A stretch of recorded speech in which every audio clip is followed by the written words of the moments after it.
One of the most fun events is so expensive, which is why I was happy to get in for free. I went to one in San Antonio, which was also amazing. I think Moses Malone hit on me that weekend. It was nice. I got into an argument. Yeah, I got into an argument with this comedian because I went talk to him and he tried to call me out and he got obliterated verbally. It was so much fun. That was when I was younger, when I used to do those things. Find out Moses Malone tried to take Moses you to the Malone promised land. Like, hey girl, what's going on? I said, fo your ass up out of here. Come on, man. So listen.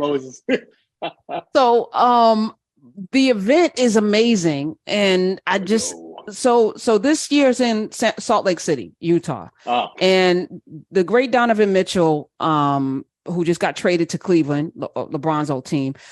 He said playing there was horrific. He said, I never really said this. This was after he got traded to Cleveland. He said, but it was draining to play in Utah. 3-time All-Star himself. He said playing in Cleveland is refreshing and comforting.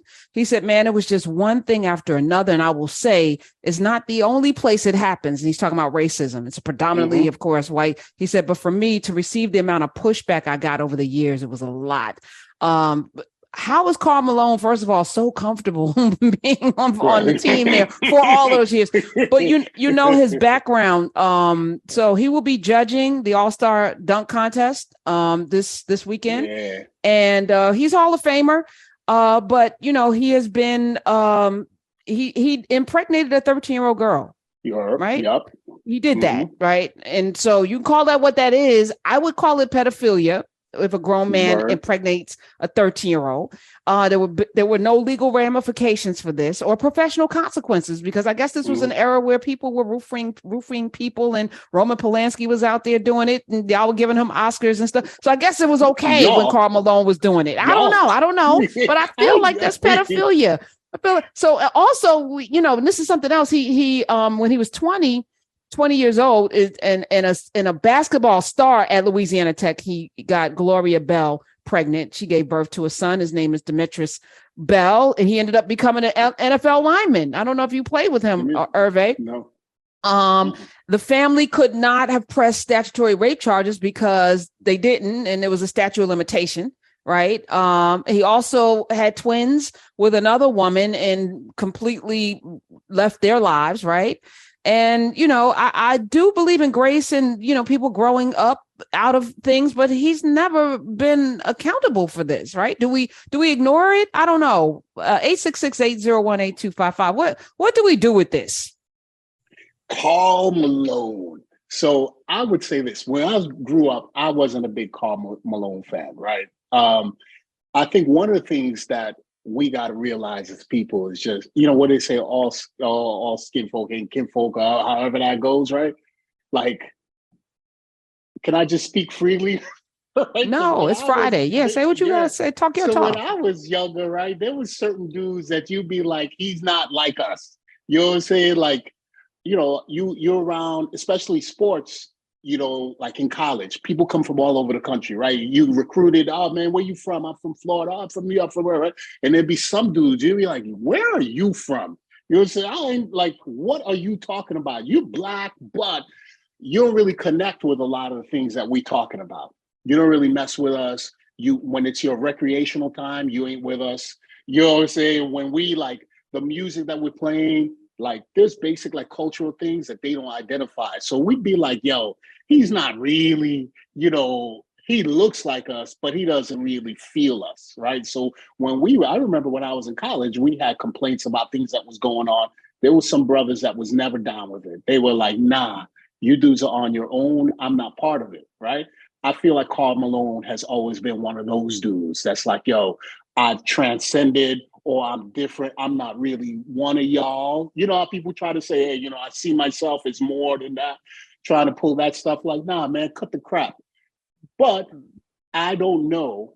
I really now that I'm older, I can appreciate, and this is real talk, I can appreciate that sometimes the way that you're brought up and the influences that you have in your life can do things subconscious to you that you're not aware. You're a kid and you're surrounded by a bunch of people that are adults and a system that's telling you this is what is that's okay to have sex with a 13-year-old?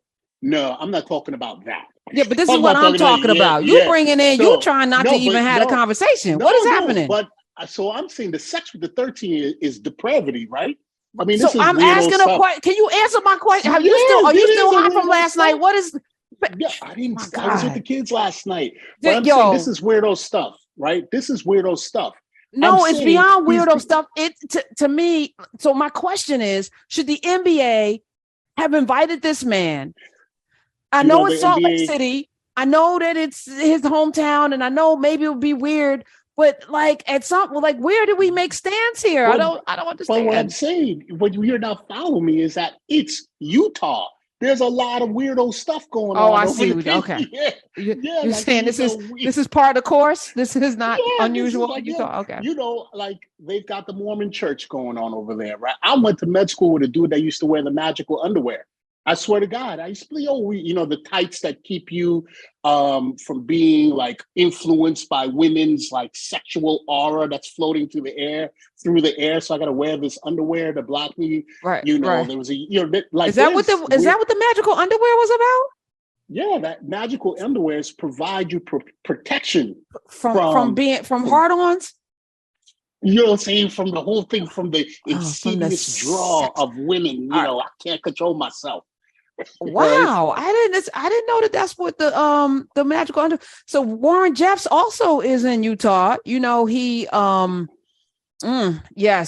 of the religious cult leader that was sentenced to life in prison plus 20 more years for raping a bunch of young girls. Yes, he had a whole child ring of sexual partners. Warren Jeffs there. So you're saying the culture in Utah. So when you listen to Donovan Mitchell talk about that, he's not talking about just the overt thing, right? Because like I said, I went to school and I was like, yo, what is that? What are you mofos up to? Like, this is our religious belief. Like, I don't want to poo-poo your joint though, but I'm gonna just say right now, underwear don't stop. Like if you see that thing shaking over there, them tight underwear ain't gonna stop it. All right. But that whole Utah thing is different. They separated themselves. They got a whole thing going on. You're isolated. So having someone in a situation where ain't a lot of people like you around, that's some like stuff that's hard to deal with. They expect you to conform when you're in that situation. They throw things on your head to say, this is a privilege, what we're giving you, homeboy. Like, you should be thankful, say, don't rock the boat because we'll take it away from you. They do that. And then there's like the kind of appeal to like, hey, here's a gift, here's a special status, here's a little thing, here's some praise. And so there's that nature of things like, oh, we're going to get you by making you feel good, right? Now, you don't want to like rock the boat, do you? Don't you feel good? And here's a couple of white women for you. You like that, don't you, right? I mean, they'll do that. You never gone to a recruiting trip or like, you don't know what happens? The enticements, like I've never been. I've never been to an NFL recruiting. No one's ever recruited me. But you've never heard the stories of the enticements of like, hey, we're gonna get you. You're gonna come here, homeboy. We're gonna make it nice for you. Now, this is crazy. What we do. Thank you, Smith. I always want like who's doing it and where are the whistleblowers? 866-801-8255. So y'all are okay with Karl Malone being at this? So I think the NBA understands the finances of it. They want that. They want a big crowd of money talks, right? They're not doing this because they like Karl Malone. They're doing this because they like this is a good marketing opportunity. The people in Utah don't have any problems with what he did. They never had a problem with that all the years he played in the NBA. They never had a problem with nothing. Real talk, right? You're right. You're right. So it's like, would it be hypocritical then? I mean, but just like Bill Cosby, who people knew, I mean, he even made jokes about the roofing, the Spanish Fly and all that. When the times change, right? When the times change, like everybody knew R. Kelly was doing these things. And now we're in a different time, right? So shouldn't the NBA kind of say, hey, you did impregnate a 13-year-old, which goes against all of the things, like first of all, they need to give reparations to Mahmoud Abdul Rauf. Right? Because Craig Hodges needs some reparations. You need to give them, the NBA need to run them checks for life. Like they never should have to worry about a dime for generations, both of them. And then it's okay, NBA, to say, Karl Malone's behavior whether he was 20, 25, whatever. But I guess then they would have to go back in the annals of history and go through everybody's magical underwear. Yeah. And then they would have to, the next question would be, people would be like, oh, so now, today you care? Like, oh, all of a sudden, all this time you didn't care, about anything, because it's not the first time he's been celebrated, right? That's true. So that's A. B, all the other people that they've let slide by with, terrible backgrounds that, we know there's dudes with all types of stuff going on that they've let slide. We've always known later on, it's like, hey, this dude was, like Harvey Weinstein, right? Like, yo, did you know this dude was doing that for decades? Like, oh, I can't believe it, bro. You knew it, right? So I think the NBA also has made that calculus, which is kind of like, man, we ain't it's a slippery slope. Yeah, man, we're just gonna let it slide. We're gonna, and I'm sure somebody will probably try to bring it up, and Adam Silver will like Slender Man his behind. No, Slender Man. Yes, that's appropriate. Yes.